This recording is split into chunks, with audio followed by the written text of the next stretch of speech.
What is the difference between pixel-based files and vector-based files? Find out today. So here are 3 of the most common file types that you'll come up against when you're doing your work or creating things for your brand. The first one is an AI/EPS file. So this is a vector-based file that can be stretched or made as small as possible without any, lacking quality to the image.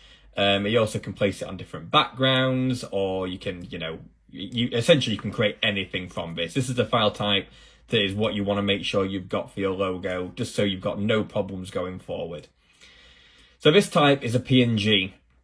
So a PNG is a pixel-based file, which means it reduces the size of it for putting things on like things like your website.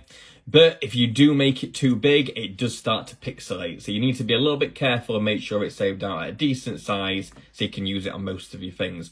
The thing that makes a PNG so special is that it can also go onto a different background color. So if I put it on this gray, as you can see here, it still has a grey background. It takes it on, it just puts the logo on top. So this is a great one for like if you're doing social media posts and you just want to put it onto one of your coloured backgrounds that you've got in your brand. A PNG is normally great for using for that kind of thing.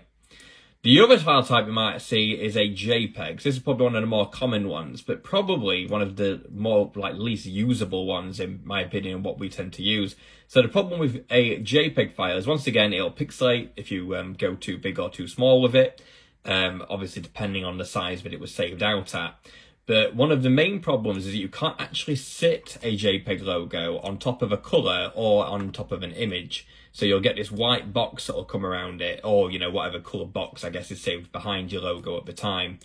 So when you start creating things for your brand, it does, make things a little bit more complicated. You might have to put it onto the background that is actually saved on the JPEG. So PNGs are fantastic. Like I said, you get the transparent background, and then your vector files is your best all-rounder that you want to be saving all your logos from. Hope this has given you a bit of an idea. If there's any file types that you've came up against that you want me to explain or go through with you, just please let us know.